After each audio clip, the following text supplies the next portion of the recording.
বাংলাদেশের অর্থনীতিতে ক্ষুদ্র ও মাঝারি শিল্পের অবদান অনস্বীকার্য।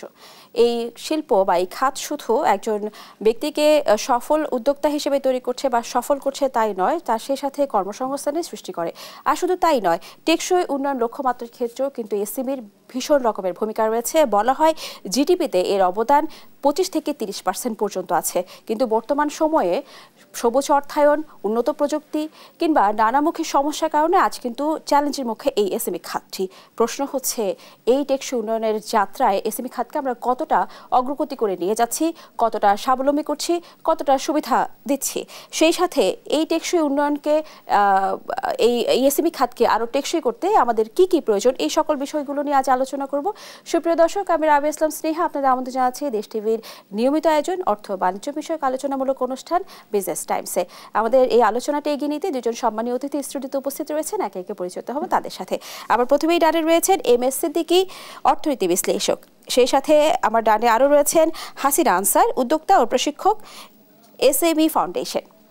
আপনাদের দুজনকে স্বাগত এবং ধন্যবাদ জানাচ্ছি। আমি প্রথমে এম.এস. সিদ্দিকী আপনার কাছে আসতে চাই।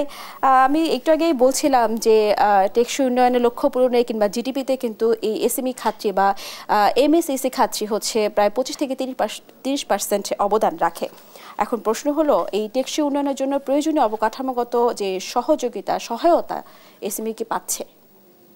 প্রথমত জিডিপিতে 25 থেকে 30% না, এটা হচ্ছে ইন্ডাস্ট্রিয়াল যে ইন্ডাস্ট্রি যে কন্ট্রিবিউশন জিডিপিতে তার 60%-এর মতো কন্ট্রিবিউট করে এবং হাইয়েস্ট এমপ্লয়ার। কৃষির পরে শিল্পে ওরা হাইয়েস্ট এমপ্লয়ার। তো সুতরাং এদের কন্ট্রিবিউশন অনেক অসাধারণ। আপনার প্রশ্নটা হচ্ছে যে তাকে আমরা সহযোগিতা করছি কিনা। মোটেই করছি না। রাষ্ট্রীয়ভাবে বা সামাজিকভাবে ফাইন্যান্সিয়াল সেক্টরের কোথাও আমরা এসএমইকে সহযোগিতা করি না। যে প্রথমত বলি নেই যে এসএমই সেক্টর হচ্ছে, এটা হচ্ছে সেমিনারের একটা প্রিয় সাবজেক্ট।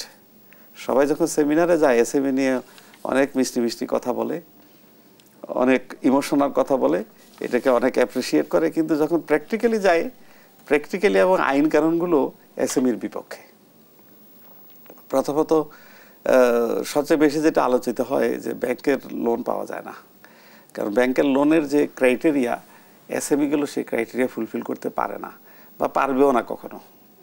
ওই কঠিন একটা কাজ তাদেরকে করতে বলা হয়, সেটা ওরা করে না, এত ডকুমেন্ট ওদের কাছে নাই।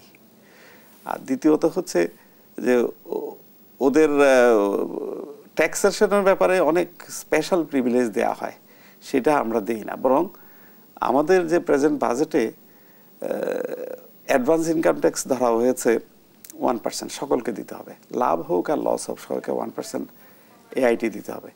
তারপরে আবার র মেটেরিয়ালস ইম্পোর্টের ব্যাপারে 7.5% ডিউটি দিতে হবে ট্রেডারদেরকে।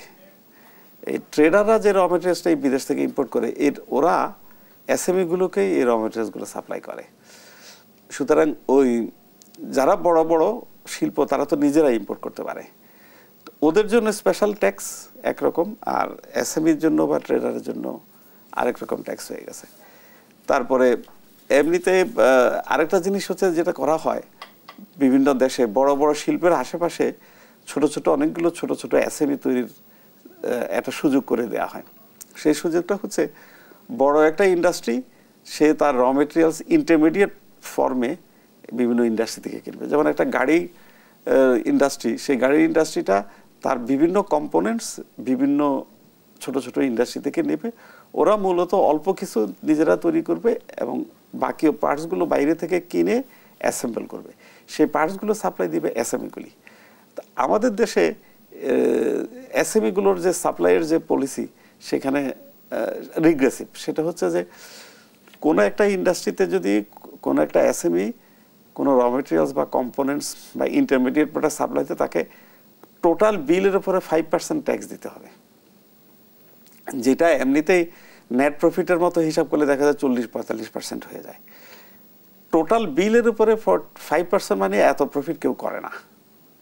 এখন আরও মজার ব্যাপার হচ্ছে যে বড় ইন্ডাস্ট্রিগুলো যদি তার ছোট একটা ইউনিট তার সাথে করে, সেখান থেকে যদি ওই পার্টসটা ওই ইন্টারমিডিয়েট পর একটা বড় ইন্ডাস্ট্রি নেয়, তাহলে তাকে অ্যাডভান্স 5% দিতে হয় না। তো তার মানে আমাদের যত আইন কানুন আছে সবগুলো হলো এসএমইর বিরুদ্ধে। আর যেমন আরো কতগুলো পলিসি আছে, যেমন মার্কেটিং। এসএমই জিনিস তৈরি করবে, কিন্তু সে হয়তো মালিক নিজেই তৈরি করে, তার ফ্যাক্টরিতে বা ঘরে বসে এটা তৈরি করে, বিক্রি করার সময় কোথায়?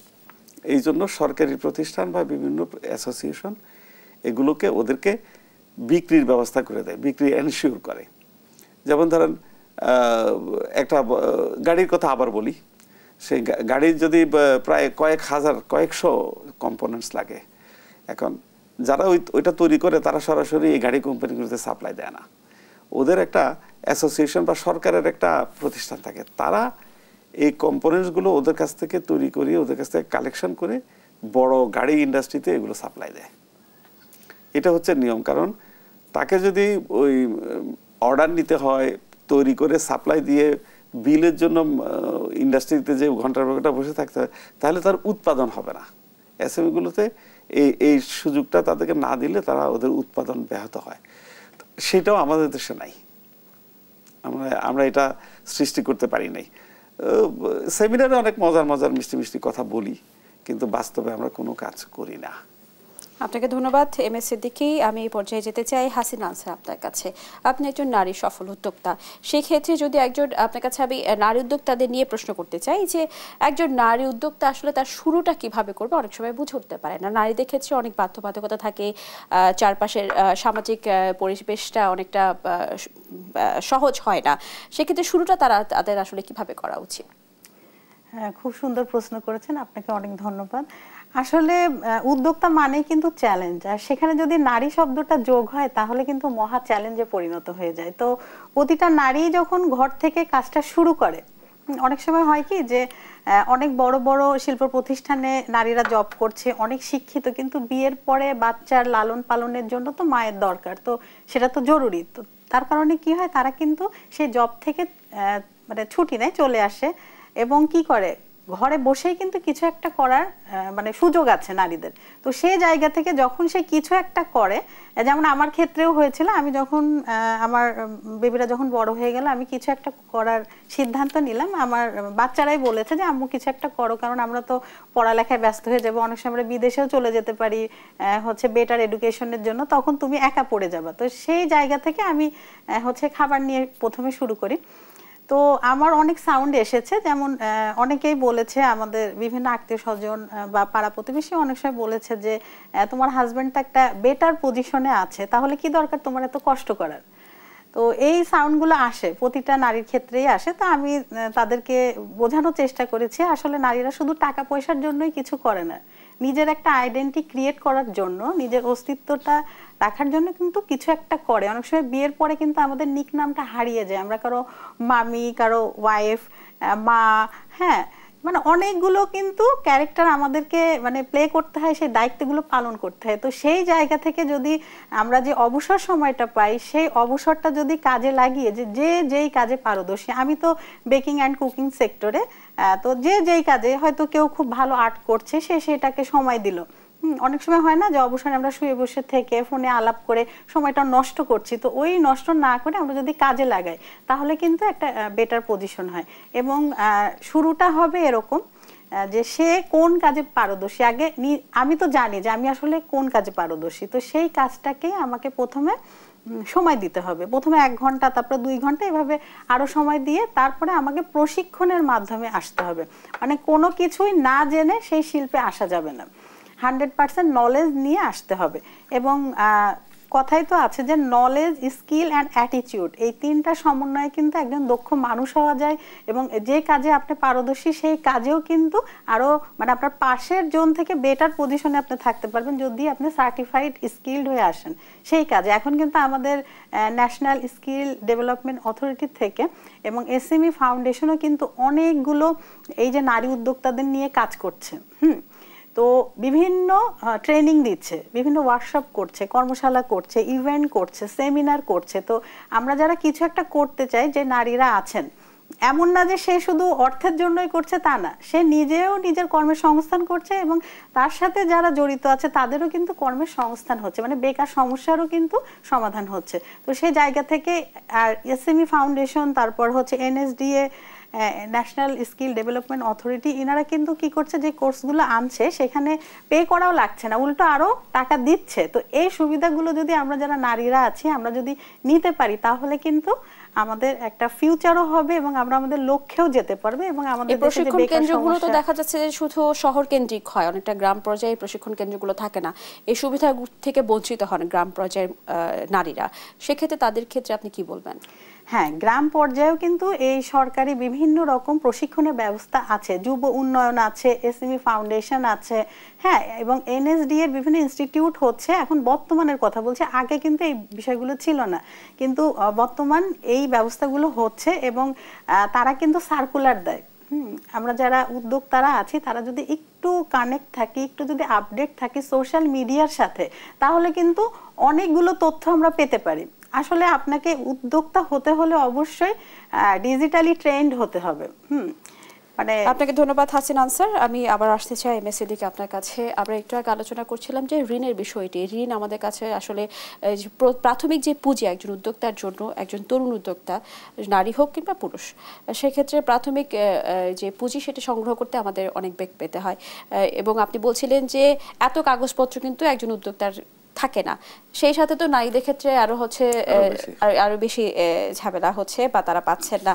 জানা গেছে যে নতুন অর্থ বছরে এই উদ্যোক্তাদের জন্য হচ্ছে এসএমই খাতের জন্য বেশ বড় অঙ্কের একটি অ্যামাউন্ট ফান্ড করা হয়েছে।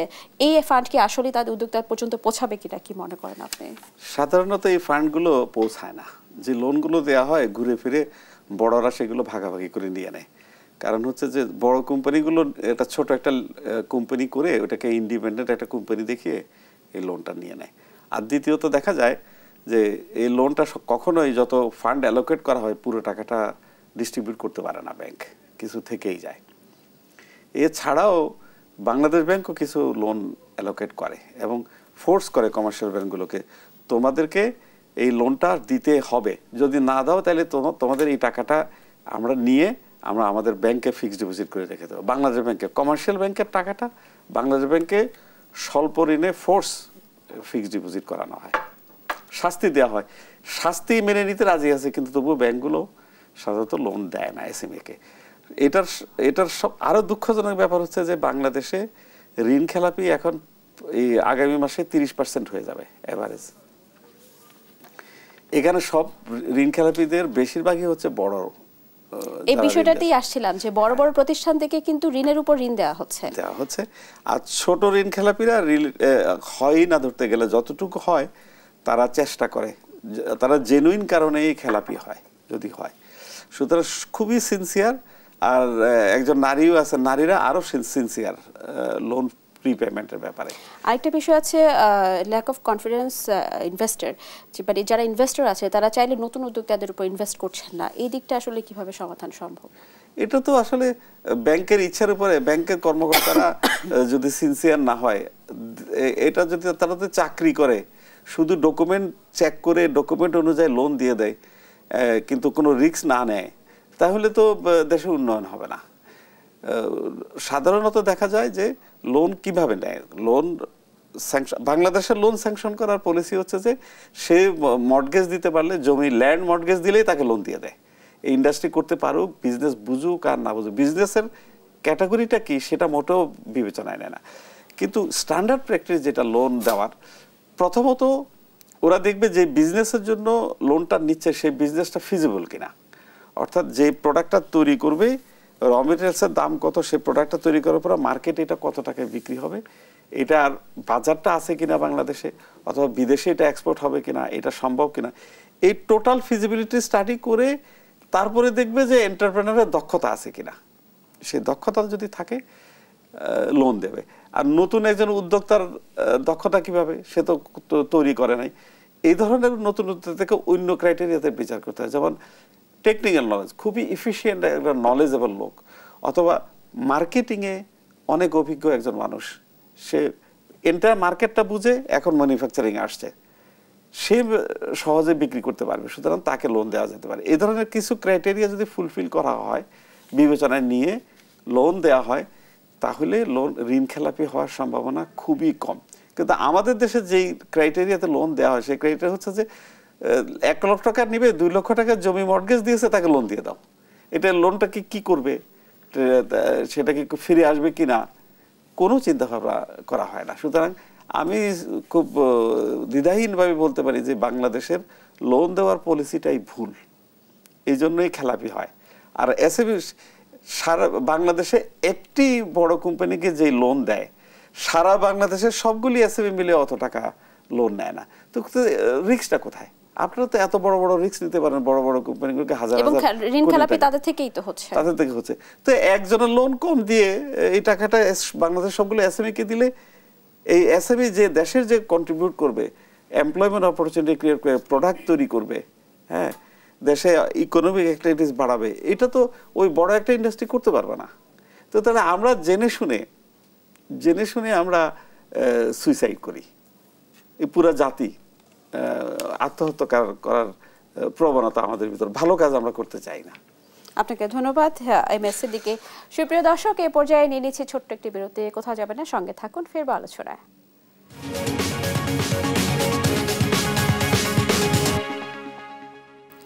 সুপ্রিয় দর্শক, আবার আমন্ত্রণ জানাচ্ছি দেশ টিভি নিয়মিত আয়োজন বিজনেস টাইমসে। আমি এই পর্যায়ে যেতে চাই হাসিনা আনসার আপনার কাছে। আপনি যেহেতু নারী উদ্যোক্তাদের নিয়ে কাজ করেন, সেক্ষেত্রে যদি জানতে চাই যে এসএমই ফাউন্ডেশনগুলোকে নারীদেরকে কোনো আর্থিক সহায়তার ব্যবস্থা রেখেছে কিনা, কিংবা কিভাবে একজন নারী সহজে ঋণ পেতে পারে, কোন কোন জায়গাগুলো থেকে তারা আসলে আর্থিক সহায়তা পেতে পারে, সরকারিভাবে বা বেসরকারি যে কোনো খাত থেকে? হ্যাঁ, এসএমই ফাউন্ডেশন অবশ্যই কাজ করছে, কিন্তু সরাসরি তারা হচ্ছে ঋণটা দিচ্ছে না, তারা হচ্ছে ব্যাংকিং এবং আর্থিক বিভিন্ন প্রতিষ্ঠান আছে সেগুলোর মাধ্যমে কিন্তু দিচ্ছে। প্রক্রিয়াটা যদি একটু বলতেন। হ্যাঁ, এটা হচ্ছে আপনার যারা মানে বিভিন্ন গ্রুপের যে উদ্যোক্তা আছে তাদেরকে দিচ্ছে। মানে এমন না যে আমি বললাম যে আমি একজন উদ্যোক্তা, আমি এই কাজগুলো করব, কাগজপত্র দেখাবো আর হয়ে গেল, সেটা না, এটা গ্রুপ ভিত্তিক হতে হবে, সেভাবে তারা প্রদান করছে। নতুন কোন উদ্যোক্তা যদি আসেন, উদ্যোক্তা হতে চান, তাদের ক্ষেত্রে তাদেরকে সহযোগিতা করা হচ্ছে না? না, হচ্ছে, অবশ্যই হচ্ছে। এবং ওই যে আপনার বিভিন্ন কাগজপত্র দেখাতে হবে, আপনার টিন সার্টিফিকেট, তারপর হচ্ছে আপনার যে প্রতিষ্ঠান সেটা ট্রেড লাইসেন্স আছে কিনা, এবং নিশ্চয়ই ব্যবসায়ী একটা খতিয়ান খাতা তো অবশ্যই থাকে, সেই ব্যবসায়িক সেই খাতাটা আপনাকে দেখাতে হবে। এবং কিছু ব্যাংকে যেটা হয় যে কিছু মানে বিশ্বাসের একটা ব্যাপার থাকে যে ওনাকে যে আমরা এই লোনটা দিব আসলে কিসের ভিত্তিতে, তো ওই বিশ্বাসের জায়গা থেকে তাদের কিছু সম্পত্তির ব্যাপারও দেখাতে হয়। তো অনেক সময় হয় এই শর্তগুলো ব্যাংকের, সেটা তো আমরা জানি, আমি আসলে ওই যে ফাউন্ডেশন থেকে কি ধরনের সহযোগিতা করছে সেটা জানতে। ওইটাই তো, ব্যাংকের মাধ্যমে আর বিভিন্ন আর্থিক প্রতিষ্ঠানের মাধ্যমে তারা হচ্ছে প্রাক অর্থায়ন হিসেবে ওই প্যাকেজে তারা দিচ্ছে। এবং হচ্ছে অনেক সময় হয় যে আমাদের মানে অনেক হচ্ছে উদ্যোক্তা, মানে যারা নতুন উদ্যোক্তা তারা আসতে চায়, কিন্তু এই যে এতগুলো প্রসেস এটা মেনটেন করতে গিয়ে তাদের অনেকটা সময় লেগে যায়, তখন তারা ওই যে ধৈর্য হারা হয়ে যায়, তখন তারা পিছিয়ে যায়। তো এই ক্ষেত্রে আমি বলবো যে এই ব্যাংকিং যে ব্যবস্থা বা অন্য যে বেসরকারি সরকারি যে প্রতিষ্ঠানগুলো, তারা একটু নমনীয় হবে। যেমন বিশ্বের মানে বাইরে বিশ্বে দেখা গেলে আমাদের এখানে কি হয় যে 4 থেকে 5 বছরের জন্য একটা ঋণ দেয়া হয়। মানে উদ্যোক্তা যে ঝুঁকি নিয়ে তো কাজ করছে, যে সে যে ইনভেস্ট করলো বা ঋণটা নিল, আসলে তার কি বেনিফিট হবে কিনা সে কিন্তু ঝুঁকিতে আছে 4 থেকে 5 বছর। কিন্তু সেখানে যদি আমাদের এই ব্যবস্থাটা 10 থেকে 12 বছর হয় ঋণের ব্যবস্থা, তখন কিন্তু সে নিশ্চিত হয়ে গেল যে হ্যাঁ, আর যদি সুদ না থাকে, সুদটা যদি মাপ থাকে এবং হচ্ছে সহজ কিস্তিতে যদি ঋণটা দেয়া হয় 10 থেকে 12 বছর, তখন কিন্তু আমরা নিশ্চিন্তে আমাদের সেই কাজটা আমরা করতে পারবো এবং কোনো মানে টেনশন, কোনো ঝুঁকি এগুলো থাকবে না যে হ্যাঁ আমি এখানে হচ্ছে এখানে সময় দিলাম, ইনভেস্ট করলাম, লোন দিচ্ছি, কিন্তু আমার কোনো টেনশন নেই। মানে দেশের বাইরে দেখা যায় অনেক সময় উদ্যোক্তাদের 50-40 বছরেরও কিন্তু তারা ঋণ দিচ্ছে। তো ওই প্রসেসটা যদি আমাদের দেশে হয় তাহলে খুব ভালো হবে। আপনাকে ধন্যবাদ জনাব এমএস সিদ্দিকী। আপনার কাছে আসতে চাই, আমরা একটু আগে শুনছিলাম যে প্রসেস যে বিষয়টা, একজন উদ্যোক্তা শুরু করতে গেলেই প্রথমের জন্য হোঁচট খেতে হয়, বিভিন্ন কাগজপত্র, শুরুটাই এর কাছে যাওয়া, ওর কাছে যাওয়া, প্রতিটা দুয়ারে দুয়ারে, টেবিলে টেবিলে যে যাওয়া, এই ঝামেলাটার জন্য কিন্তু অনেক উদ্যোক্তাও পিছিয়ে পড়েন। এই দিক দিয়ে আপনি কি বলবেন, এই সমাধানটা আসলে কোথায়? সমাধানটা তো আমাদের দেশেই আছে, আমরা দেখেও না দেখার ভান করি। এর দায় কি পুরোটাই নীতি নির্ধারকের? অবশ্যই পুরো জাতির, শুধু পুরো জাতির এটা দায়। আপনি আমি কেন এটা বলি না, আজকে আলোচনা করছি, যেমন উনি বললেন যে ব্যাংকের মাধ্যমে হয়, ওই অনেক কিছু বলে বললেন যে মর্টগেজ দিতে হবে। তারপরে ঘুরে ফিরে কিন্তু ওই একই কথাই আসছি আমরা। তার মানে কোনো চেঞ্জ নাই। এখানে সমাধানটা কি? সমাধানটা এনজিও গুলো যে মাইক্রো ক্রেডিট দেয়, ওরা কিন্তু ইদানিং শুধু মাইক্রো ক্রেডিট গ্রামের একেবারে প্রান্তিক মহিলাদেরকে না, ছোট ছোট বিজনেসও কিন্তু ফাইন্যান্স করে। ওরা তো কোনো সিকিউরিটি নেয় না। তো ওদের টাকা, এনজিও গুলোর টাকার রিটার্ন কিন্তু প্রায় 97%। হ্যাঁ, গ্রামীণ ব্যাংকের কথা বলি, গ্রামীণ ব্যাংকে তো 97%, 98% রিকভারি। ওরা তো ক্ষুদ্র শিল্পকেও দেয়। তো তাহলে ওরা যদি পারে, ব্যাংক কেন পারে না? আচ্ছা, তাহলে অন্যরা কেন পারবে না? এসএমই ফাউন্ডেশন কেন পারবে না? তো উত্তরটা সহজ হয়ে গেল। তো আমাদের কাছে রেফারেন্স আছে। এর ভিতরে একটা রেফারেন্স শুধু দেই, কমার্শিয়াল ব্যাংকগুলোর ভিতরে ব্র্যাক ব্যাংক একটা প্রজেক্ট নিয়েছে। ওরা ক্ষুদ্র শিল্পের ঋণ দেয় এবং ওদের নিয়মটাও অন্যান্য ব্যাংক থেকে একটু ডিফারেন্ট। নর্মালি যেটা হয়, ব্যাংকগুলোতে যারা লোন নেবে তারা ব্যাংকে যায়, যে ফর্ম নেয়, অ্যাপ্লিকেশন করে, এটা সেটা অনেক কিছু। ওইখানে এসএমই কর্নার নামের একটা সাইনবোর্ডও আছে। কিন্তু কি করে, এনজিওগুলো কি করে? এনজিওগুলোর নিয়ম হচ্ছে যে ওরা, এনজিওর কর্মীরা গ্রামে গ্রামে ঘুরে, বাজারে বাজারে ঘুরে ঘুরে বড়োয়ার খুঁজে বের করে, ওকে লোন দেয়। লোনের টাকা দিয়ে আসে, রিপেমেন্টের টাকা ওখান থেকে নিয়ে আসে নিজে হাতে পকেটে করে। ওরা কখনো ব্যাংকে যেতে হয় না। ঠিক এই মডেলটাই ব্র্যাক ব্যাংক নিয়েছে। এই মডেলটা নিয়েছে, এটাতে নেতৃত্ব দিয়েছেন বর্তমানে গভর্নর আহসান সাহেব। উনি ওই ব্যাংকের চেয়ারম্যান ছিলেন কয়েক বছর আগে, তখন উনি এটা ইমপ্লিমেন্ট করেছেন। ওটা হচ্ছে যে ওরা অ্যাসেসমেন্ট করে, খোঁজ খবর নেয়, ওদেরকে আবার লোন দেয়। হ্যাঁ, লোন দেওয়ার পরে প্রতিদিন ওরা ওই ক্লায়েন্টের কাছে যায় এবং রিপেমেন্টটা মাসে একবার ইনস্টলমেন্ট বা 3 মাসে একবার ইনস্টলমেন্ট না, প্রতিদিন ওরা টাকা ফেরত নেয়। ওইটা হিসাব করে যে এক মাসে যদি 30 লক্ষ টাকা হয়, 30,000 টাকা, তাহলে প্রতিদিন তুমি আমাকে 1,000 টাকা দিবা। ঠিক আছে, আমাকে ডেলি দিয়ে দাও। ব্যাংকের লোকেরা প্রতিদিন ওইখানে যায়, যারা ঋণ গ্রহীতা আছে ওদের কাছ থেকে এই 1,000 টাকা নিয়ে আসে। আমি যে মডেলটা বললাম, এটা বাংলাদেশে পরীক্ষিত। এটা কোনো আমার নিজের কোনো আবিষ্কারের কথা বলি নাই আপনাকে। এটা পরীক্ষিত, এটা টেস্টেড। এভাবে করে ব্র্যাক ব্যাংক এবং এনজিও গুলো এভাবে কাজ করে। তা আমরা ওই মডেলটা নেই না কেন? ওই মডেলটা নিলেই তো আমাদের আমরা যে সমস্যাটা চিন্তা করি যে টাকা কিভাবে নেবে, কে নেবে, মর্টগেজ কোথায়, সিকিউরিটি কোথায়, কে ইয়ে করে। উনি একটা গুরুত্বপূর্ণ কথা বলছেন, সেটা হচ্ছে যে এটা লং টার্ম হতে হবে। এটা মিনিমাম 10 বছরের কথা বলছেন। ওই রকমই হওয়া উচিত, ইন্ডাস্ট্রিয়াল লোনের মতো। এটা আমাদের দেশে একটা সময়, যদি অনেক আগের কথা, যে লোন সিস্টেম এরকমটা ছিল যে ক্ষুদ্র উদ্যোক্তাদের ঋণ দেওয়ার পর নির্দিষ্ট একটা সময় পিরিয়ড যায়, তারপর থেকে, অর্থাৎ আমি আজকে লোন দিলাম 2 বছর 4 বছর, একটা নির্দিষ্ট পিরিয়ড যায়, তারপর থেকে ইন্টারেস্টটা শুরু হয়। প্রথম মাস বা প্রথম দিন থেকেই নয়। একজন উদ্যোক্তা প্রথমে ঋণ নিয়ে বা পুঁজি নিয়ে যখন সে ব্যবসা শুরু করলো, তার মানে এই না যে তার পরের মাস থেকে তার প্রফিট আসছে, সে ইন্টারেস্ট দিতে সক্ষম হচ্ছে। এই বিষয়টা কি আবার নতুন করে চালু করা সম্ভব কিনা? এইটা তো ইন্ডাস্ট্রিয়াল লোনের এটা one of the important criteria. এটা পাকিস্তানি আমলে বাংলাদেশে ছিল, কিন্তু এটা বাংলাদেশ আসার পরে ব্যাংকগুলো এটা বন্ধ করে দিয়েছে। আর মূলত আরেকটা জিনিস হচ্ছে যে ইন্ডাস্ট্রিয়াল লোনটা কমার্শিয়াল ব্যাংক দিচ্ছে আমাদের দেশে। এটা শিল্প ব্যাংক, শিল্প ঋণ সংস্থার মতো অর্গানাইজেশনগুলোই দেওয়া উচিত, বা এসএমই ফাউন্ডেশন মতো অর্গানাইজেশনগুলো। ওরা করে কি, একটা ব্রিদিং স্পেস দেয়। কারণ একটা ইন্ডাস্ট্রির মেশিন কিনতে হবে, টাকা পাওয়ার পরে মেশিন কিনবে, মেশিন বসাবে, ট্রায়াল হবে, প্রোডাক্ট তৈরি করবে, ওটার কোয়ালিটি টেস্ট করবে। এইটাকে 18 মাসের একটা স্ট্যান্ডার্ড টাইম আছে। এটা কিন্তু বড় শিল্পকেও আমাদের দেশে দেওয়া হয় না। ছোট ক্ষুদ্র শিল্পকে দেওয়ার কথা, বড় শিল্পকেও এটা ব্যাংকগুলো এখন দেয় না। এটা যদি আবার ইন্ট্রোডিউস করা যায়, সেটার বেনিফিটটা এই জাতি পাবে। কারণ ওরা যখনই যেদিন লোন নিল, তার পরের মাসে তাকে লোন পেমেন্ট করার জন্য যখন যায়, তখন দেখা যায় যে ক্যাপিটাল থেকে ওরা, যেহেতু প্রফিটই করে নাই, তখন ক্যাপিটাল থেকে টাকা দিতে শুরু। 1 বছর যদি ক্যাপিটাল থেকে লোন রিপেমেন্ট করতে যায়, তখন দেখা গেল যে সে যে লোনটা নিয়েছে তার একটা বড় অংশ আবার এমনিতেই চলে গেল, ইন্টারেস্ট এবং ক্যাপিটাল।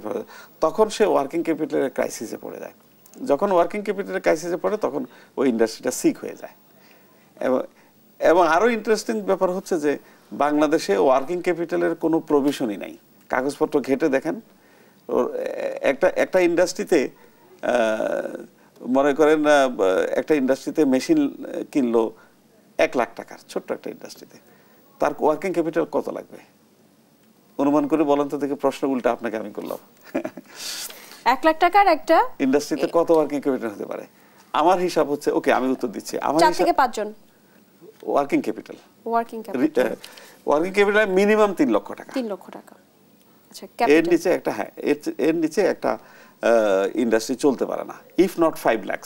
আচ্ছা, এখন আমরা শুধু মেশিন কেনার জন্য বা লোন দিয়ে বা একটা বিল্ডিং করার জন্য বা একটা ভাড়া করার জন্য টাকা দিয়ে দিলাম, ওয়ার্কিং ক্যাপিটাল কোথায় পাবে তারা?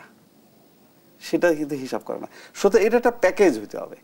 এই প্যাকেজ হিসাব যদি না করা হয় তাহলে ইন্ডাস্ট্রিগুলো কখনো ভায়াবল হবে না। আমাদের দেশে গত স্বাধীনতার পর থেকে, ধরেন স্বাধীনতার পর থেকে না, ধরেন 77-78 থেকে ইন্ডাস্ট্রিয়াল লোন ব্যাপক আকারে দেওয়া শুরু হলো, 75-এর পর থেকে আর কি। সেই লোনগুলোর প্রথম 10-15 বছরে আপনি রেকর্ড ঘেটে দেখেন, আমি নিজে দেখেছি সেজন্য আমি বলতে পারি, কোনো কাগজে কলমে ওয়ার্কিং ক্যাপিটালের কোনো হিসাবই নাই। ওরা ভাবতো তখন যে মেশিন কিনে দিব আর বিল্ডিং করে দেবো, বাস তাহলে তো ইন্ডাস্ট্রি হয়ে গেল। এবার ওরা তৈরি করে বিক্রি করবে, লাভ করবে, আমাদেরকে টাকা দেবে। এরকম একটা হাস্যকর পলিসি আমাদের দেশে ছিল, এখনো আছে। এখনো ওয়ার্কিং ক্যাপিটালের যে অ্যাসেসমেন্টটা করে ওইটা আলাদা করে। ওরা মেশিন পত্র দেওয়ার পরে বলে আপনার ওয়ার্কিং ক্যাপিটাল কত লাগবে, ওরা ভয়ে ভয়ে 1 কোটি টাকা বললে ওরা বলে 50 লাখ টাকা দেন, অথচ সেখানে দরকার হয়তো 20 কোটি টাকা। কথাটা কি অবাক লাগছে আপনার কাছে? অবাক লাগছে। হ্যাঁ, অবাক লাগলেও সত্য কথা বলছি। বাংলাদেশের একটা পেইন্ট ইন্ডাস্ট্রির সাথে আমার কথা হয়েছিল। সেই পেইন্ট ইন্ডাস্ট্রিটার তার মেশিনপত্রের দাম হচ্ছে মাত্র 30 লক্ষ টাকা। তার ওয়ার্কিং ক্যাপিটাল মার্কেটে কত ছিল জানেন? 30 লক্ষ টাকা নাকি 50 লক্ষ টাকা? ওর ওয়ার্কিং ক্যাপিটাল ছিল মার্কেটে 5 কোটি টাকা। আমি রেফারেন্স দিয়ে বললাম। তা আমরা সেটা বিবেচনা নিই না, এখনো পুরো জাতি নিচ্ছে না। এমএসএ দিকে আমি আবার আসতে চাই হাসিনা আনসার আপনার কাছে। আপনার কাছে যে প্রশ্নটি রাখতে চাই সেটা হচ্ছে, আসলে আমরা বারবার সেই নারী উদ্যোক্তাদের বিষয় নিয়ে কথা বলছি। নারী উদ্যোক্তাদের এই যে এসএমই যে ফাউন্ডেশন যে প্রশিক্ষণগুলো, এটা তো হচ্ছে কারিগরি একটি প্রশিক্ষণ, এছাড়াও একাডেমিকভাবে তারা কিভাবে নিজেদেরকে প্রস্তুত রাখতে পারে, এই বিষয়টি নিয়ে আপনার কাছে আসবো। আমি একটি বিরতি নিয়ে আসছি, এরপরে আমি আপনার কাছে প্রশ্ন উত্তরটি দিব। সুপ্রিয় দর্শক, এই পর্যায়ে নিয়ে নিচ্ছে আরো একটি বিরতি, কোথাও যাবেন না, সঙ্গে থাকুন।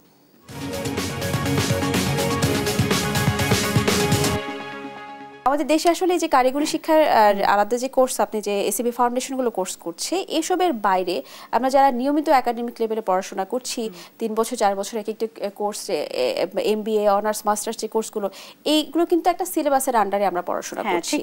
এর পাশাপাশি উদ্যোক্তা হওয়ার জন্য কোনো কারিগরি শিক্ষার প্রয়োজন আপনি মনে করছেন, কিংবা আমাদের একাডেমিক সিস্টেম, পড়াশোনা সিস্টেমটা চেঞ্জের প্রয়োজন আছে বলে আপনি মনে করছেন কিনা?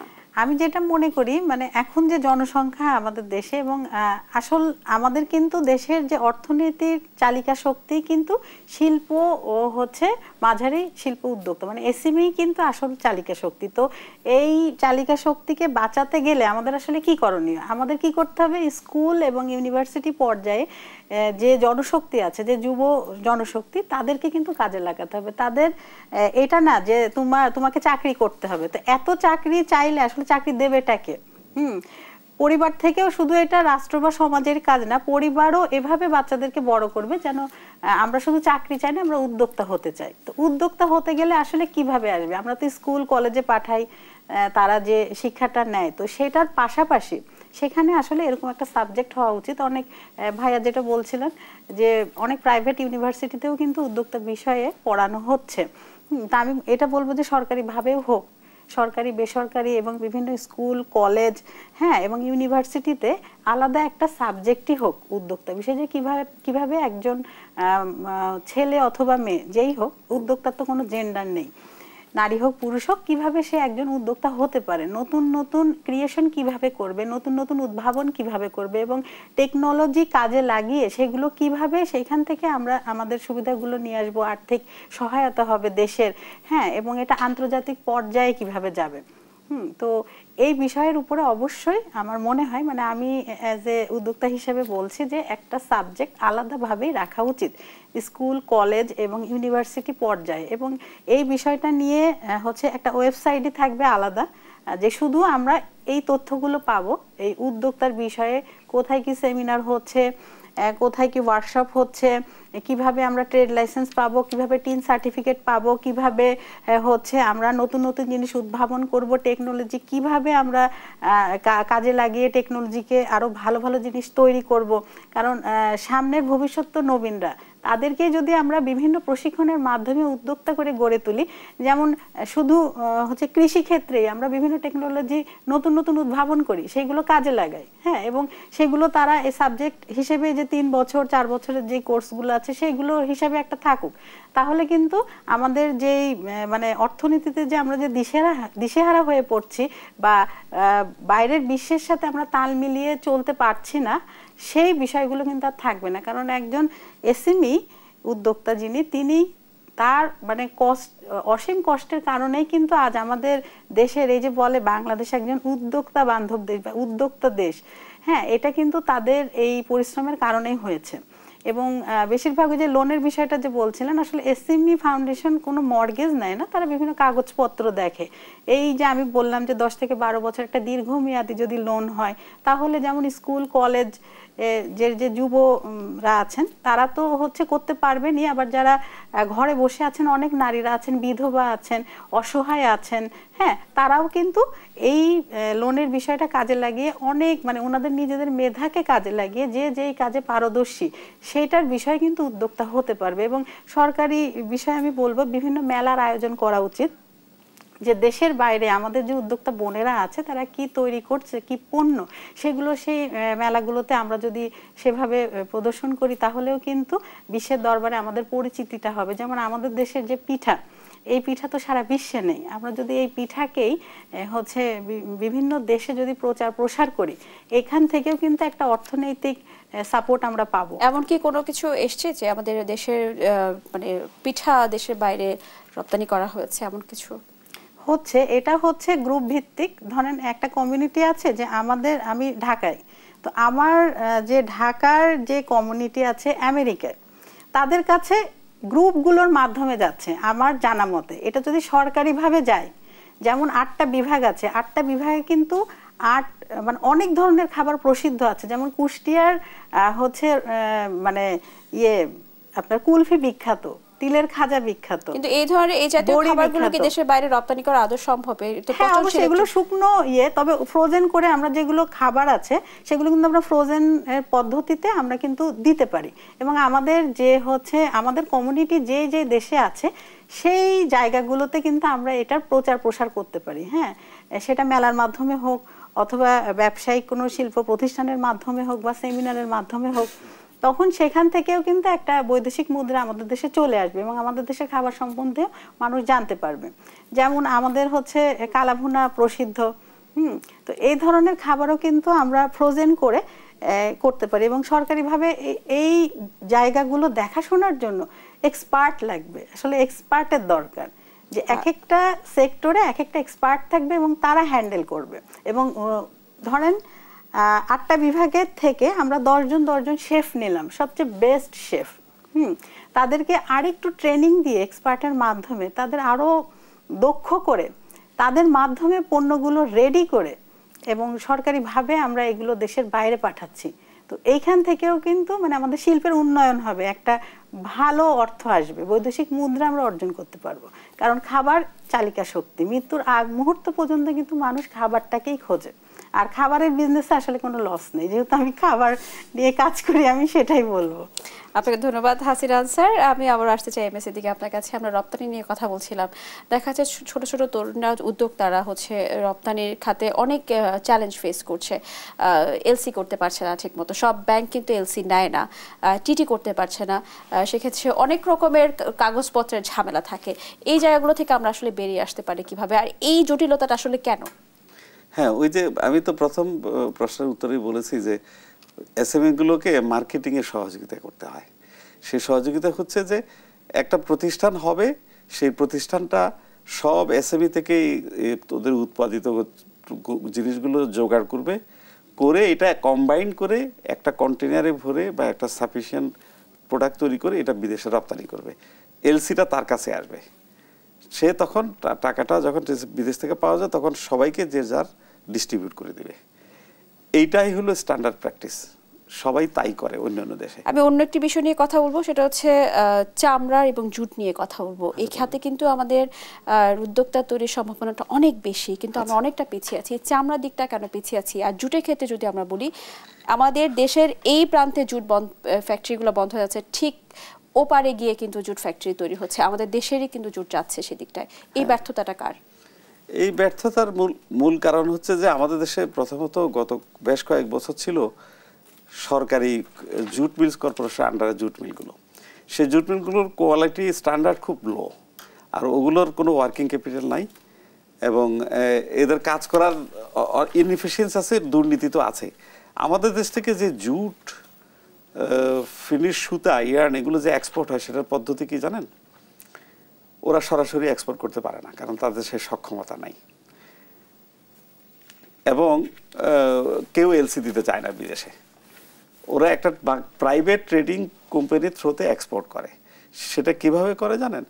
প্রাইভেট ট্রেডিং কোম্পানিগুলো এই জুট মিলগুলোকে ওয়ার্কিং ক্যাপিটাল দেয় সারা বছর, বেতনের টাকা দেয়, অন্যান্য র মেটেরিয়ালস কেনার টাকা দেয়, যন্ত্রপাতি রিপেয়ারের টাকা দেয়, সব টাকা দিয়ে এরপরে ওই কনসাইনমেন্টটা নেয়, নিয়ে আফ্রিকাতে বা ইউরোপে এটা এক্সপোর্ট করে। এক্সপোর্ট করে মানে ওইটার কোনো এলসি নাই। আরও ইন্টারেস্টিং ব্যাপার, এই ম্যাটেরিয়ালটা ইউরোপে যাওয়ার পরে ওরা তখন এখান থেকে টিটি করে টাকা পাঠায়। এটার অর্থ কি, মানে প্রাইভেট সেক্টরের যিনি এক্সপোর্টার উনি ইন্ডাস্ট্রিটাও চালাচ্ছেন, আবার রিস্ক নিয়ে এই মালটা বাকিতে বিদেশেও বিক্রি করতেছেন, করে তারপরে টাকা পাচ্ছেন। এই যে রিস্ক নিয়ে যে প্রাইভেট সেক্টর জুট মিল ইন্ডাস্ট্রিগুলোকে চালায়, এটা নিয়ে কোনোদিন আলোচনা হয় না। এখন এইটা মুশকিল হচ্ছে যে ওই যে ইন্ডাস্ট্রিগুলো ওগুলো খুবই ইনএফিশিয়েন্ট, ওদের মেশিনগুলো পুরনো, তাদের করাপশন তো আছেই, তারা বেশি দামে লো কোয়ালিটির ইয়ার্ন তৈরি করে। এট দি সেম টাইম প্রাইভেট সেক্টরে বাংলাদেশে যে জুট মিলগুলো আছে সেগুলো কিন্তু ভালো চলছে, অন্তত কর্পোরেশনের সরকারি জুট মিলগুলো থেকে প্রাইভেট সেক্টরে যে জুট মিলগুলো চলছে এগুলো কিন্তু ভালো চলছে। তা আপনি তো বর্ডারের ওই পারে রেফারেন্স দিতে হবে না, বর্ডারের এই পাশেই তো আমাদের এক্সাম্পল আছে। এখন ওই পাশে বেশি চলে, এই পাশে কেন চলে না? এটার মূল কারণ হচ্ছে যে গ্লোবাল মার্কেটে আমাদের কাছ থেকে সুতা নিয়ে ওরা একটা জুট গুডস তৈরি করে বিদেশে এক্সপোর্ট করলে যেই প্রাইস পায়, সে মনে করেন $10 করে, সেটা আমরা $5-7 $8 বেশি পাই না। আমাদের থেকে যখন কিনে তখন ওরা বেশি দাম দিতে চায় না, কিন্তু ওদের কাছ থেকে বেশি দামে কেনে। এখন এটার কারণটা কি আপনি প্রশ্ন করবেন? বাংলাদেশ থেকে শুধু জুট কেন, গার্মেন্টসও তো আমরা সবচেয়ে সস্তায় বিক্রি করি। আমাদের যারা কম্পিটিটর আছে, লাওস, ভিয়েতনাম বলেন, আফ্রিকার কান্ট্রিগুলো, এরা বেশি দামে বিক্রি করে, আমরা কম দামে বিক্রি করি। আমাদের দেশের শ্রমিকরা মিডিল ইস্টে গেলে সবচেয়ে কম বেতন পায়। ইন্ডিয়া থেকে, ফিলিপাইন থেকে, শ্রীলঙ্কা থেকে, নেপাল থেকে গেলে ওরা বেশি বেতন পায়। এগুলোর অনেকগুলো কারণ আছে, 10টা-20টা কারণ বলা যাবে। শুধু বললাম যে সব সেক্টরেই আমরা পিছিয়ে আছি। এটা পিছিয়ে থাকা জাতীয়ভাবে আমরা পিছিয়ে আছি। এটা সমাধানের যে চিন্তা, এটা আমরা করছি না। অনেক জুট উদ্যোক্তা দেখা যাচ্ছে যে পিছিয়ে গেছে এই মুহূর্তে, মানে ছোট ছোট যে উদ্যোক্তা আছে, এর মধ্যে ইন্ডিয়াতে আবার নতুন করে স্থলবন্দর দিয়ে যাওয়া বন্ধ করে দিয়েছে জুটের ক্ষেত্রে অনেকগুলো। আমি মনে করি এটা আমাদের জন্য কোনো চ্যালেঞ্জ না, এটা সুখবর আমাদের জন্য। কারণ আমরা খুবই অলস, আমরা কম দামে ওদের কাছে বিক্রি করে দিই, ঝামেলা শেষ হয়ে গেল। এখন নিজেরা ইন্ডাস্ট্রি করতে হবে, মার্কেটে যেতে হবে, গ্লোবাল মার্কেটে যাই বেশি দামে কীভাবে বিক্রি করতে হয়, মার্কেটিং করতে হয়, এগুলো আমাদেরকে চিন্তা ভাবনা করতে হবে। এবং এইটাই প্রয়োজন। আমাদের ঘাড়ের উপর না আসলে, যেমন পেঁয়াজের একটা রেফারেন্স দিই, পেঁয়াজের ক্রাইসিস হয় ভারত থেকে আসা বন্ধ করে দিলে, আমরা তখন বিকল্প দুবাইতে যাই, চায়না যাই, ইজিপ্টে যাই, টার্কি থেকে নিয়ে আসি। যেই আবার ভারতের পেঁয়াজ চালু হয়ে যায়, আবার আমরা সবাই ভারতে চলে যাই কেনার জন্য। আমরা অল্টারনেট মার্কেটটাকে, সোর্সটাকে ধরে রাখি না। এটা হলো আমাদের একটা অলসতা আমাদের ভিতরে। সুতরাং আমাদেরকে ওই একটু টাইট রাখা দরকার। আপনাকে অসংখ্য ধন্যবাদ এম.এস. সিদ্দিকী, ধন্যবাদ আছে হাসিনা আনসার, আপনাকে দুজনকে আরো একবার ধন্যবাদ জানিয়ে আমাদের আজকের আয়োজন শেষ করছি। সুপ্রিয় দর্শক, এই পর্যায়ে আমাদের আজকের আয়োজন এই পর্যন্তই ছিল। দেখা হবে পরবর্তী পর্বে, থাকবো নতুন কোনো বিষয় এবং আলোচনা নিয়ে। সেই পর্যন্ত ভালো থাকুন, সুস্থ থাকুন। ধন্যবাদ সবাইকে।